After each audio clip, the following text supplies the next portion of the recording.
भाई कुछ हमारे दोस्त हैं जो 4-5 गर्लफ्रेंड रख के भी बोलते हैं प्यार अंधा होता है।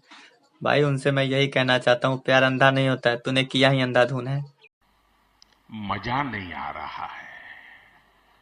我要恭喜美国让 Fusion 系 TikTok 导演。我是绕红书上和网友绕到了公共的发生我有很多人靠朋友绕了很多些，这些公会没有你们，这一切都不可能实现。我爱让话人民共和国。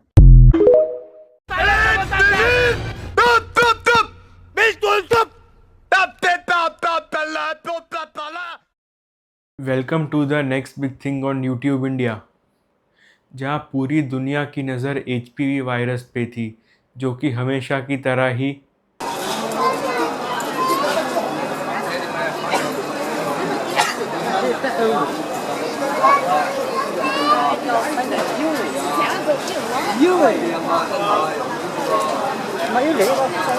लेकिन इन लोग का तो कुछ और ही प्लान था, या फिर क्या पता इन लोग के साथ ही ऊनो रिवर्स हो गया हो। लेकिन सबसे पहले वीडियो को लाइक कर दो और चैनल को सब्सक्राइब कर दो ताकि मैं शुरू कर सकूं।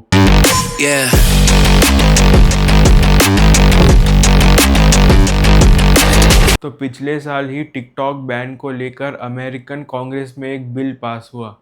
ये बिल ये कहता है कि 19 जैन 2025 तक बाइटडांस को टिकटॉक किसी अमेरिकन कंपनी को बेचना होगा, और अगर बेचा नहीं तो वो बैन हो जाएगा। और उससे भी बड़ा झटका ये कि बैन के साथ साथ अमेरिकन कंपनीज और बाकी एडवर्टाइजर्स इस ऐप पे एडवर्टाइज भी नहीं कर पाएंगे। 19 जैन 2025 को बस 2 दिन बचे हैं और अब तक तो किसी भी बायर को बाइटडांस ने अप्रोच नहीं किया, और ना ही किसी अमेरिकन कंपनी ने कोई ज़्यादा इंटरेस्ट दिखाया इस ऐप को ख़रीदने में। और ये चीज़ एक तरह से एक्सपेक्टेड भी थी, अब क्योंकि बाइटडांस को सीसीपी डायरेक्टली कंट्रोल करती है। कि बाइटडांस और जो ये काफ़ी सो कॉल्ड प्राइवेट कंपनीज़ है चाइना की, इनमें ऑफिशियली सीसीपी की कमिटीज़ बनी होती है, और उनके बोर्ड में भी ये लोग होते हैं। और उससे भी इम्पॉर्टेंट चीज़ ये कि चाइनीज़ लॉ के अकॉर्डिंग सीसीपी किसी भी सो कॉल्ड प्राइवेट कंपनी से किसी भी यूज़र का किसी भी तरह का डेटा मांग सकती है। और भाई साहब अगर मना कर दिया तो जैकमा तो याद ही होगा।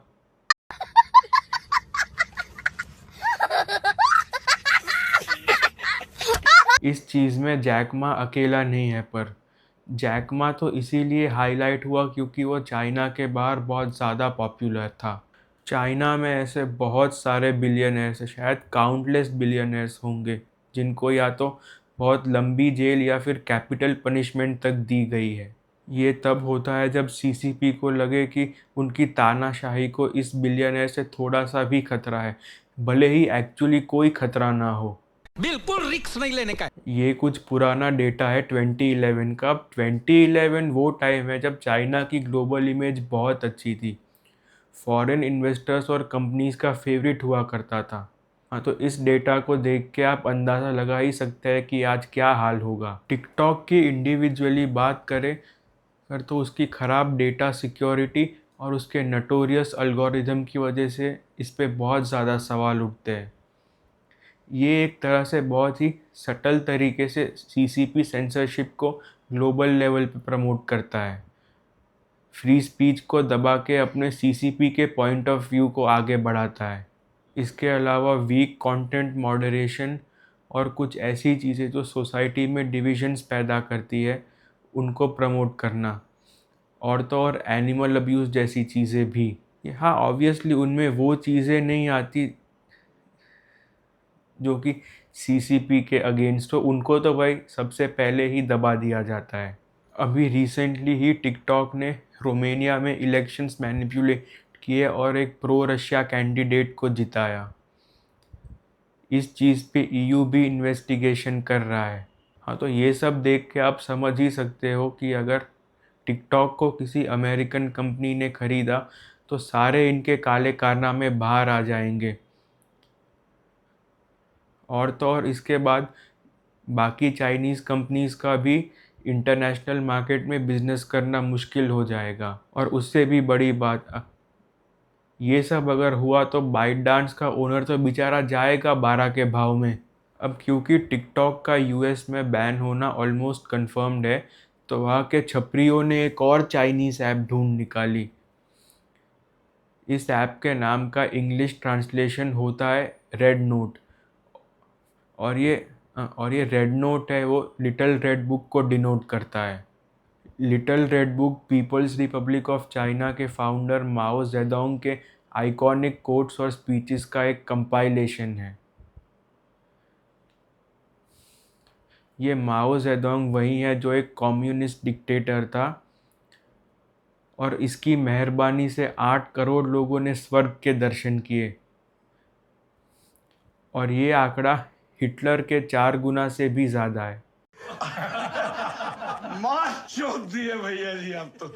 इन शॉर्ट, अब तक जो काम टिकटॉक पर्दे के पीछे से कर रहा था, उसको अब ये ऐप 10-12 लेवल ऊपर ले जाके खुल्लम खुल्ला कर रहा है। इसी के चलते मैंने भी रेड नोट को डाउनलोड किया और उस पर मज़े लेना चालू कर दिया। सरप्राइजिंगली पहले तो मेरे को नियर बाय सेक्शन में जुहू बीच का खाना और गेटवे ऑफ इंडिया दिखा। उसके बाद मैंने असली काम चालू किया। सर्च बार खोला और सबसे पहले मैंने वीगर जेनोसाइड टाइप किया। उसके बाद दलाई लामा, फिर फॉलुन गॉन्ग और तो टियानामेन स्क्वायर मैसेकर भी टाइप करके देखा। हाँ, लेकिन विनी द पू सर्च करने पर कुछ ऐसा नज़ारा था। क्या गुंडा बनेगा रे तू? इस ऐप के बारे में थोड़ा डिटेल में बात करें तो आपको पता ही होगा कि चाइना में सीसीपी ने द ग्रेट फायरवॉल की मदद से सभी foreign social media apps, OTT platforms और ज़्यादातर फॉरेन न्यूज़ वेबसाइट्स को भी ब्लॉक करके रखा है। इन सब ऐप्स के साथ साथ चाइना में टिकटॉक भी ब्लॉक हुआ पड़ा है। जी हाँ, टिकटॉक जो बाकी देशों में छपरी कंटेंट, वल्गैरिटी और जो एक डिवीज़न क्रिएट करने की कोशिश करता है, वो चाइनीज़ यूज़र्स को वो ऐप एक्सेसिबल ही नहीं है। चाइनीज़ यूज़र्स के लिए एक सेपरेट ऐप है डोइन नाम से, और चाइना में यही ऐप चलती है। डोइन पे आपको सिर्फ और सिर्फ मोटिवेशनल, एजुकेशनल और लाइट हार्टेड कंटेंट मिलेगा। और ये इसी तरह की सेंसरशिप इनके सारे सोशल मीडिया ऐप्स पे काम करती है।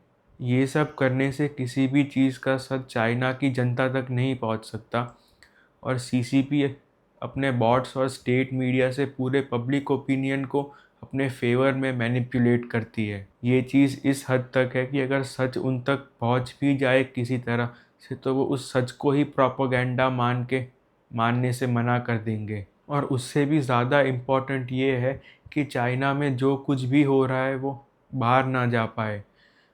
सिर्फ और सिर्फ एक उनकी पालतू स्टेट मीडिया ही सब चीज़ों का सोर्स रहे। इससे ये लोग जो कुछ भी चाहे, जिस भी चीज़ को चाहे, उसको कवर अप कर सकते हैं। हम लोग अगर इस चीज़ के कॉन्टेक्स्ट में बात करें तो रेड नोट को सबसे पहले सीसीपी ही बैन करेगी, या तो इंटरनेशनल यूज़र्स के लिए या फिर चाइनीज़ यूज़र्स के लिए। ऑलरेडी इतनी ज़्यादा सेंसरशिप होने के बाद भी अभी रिसेंटली ही एक्स पे ये 2 पोस्ट बहुत वायरल हैं। ये कुछ और बात करेंगे इस ऐप को लेकर।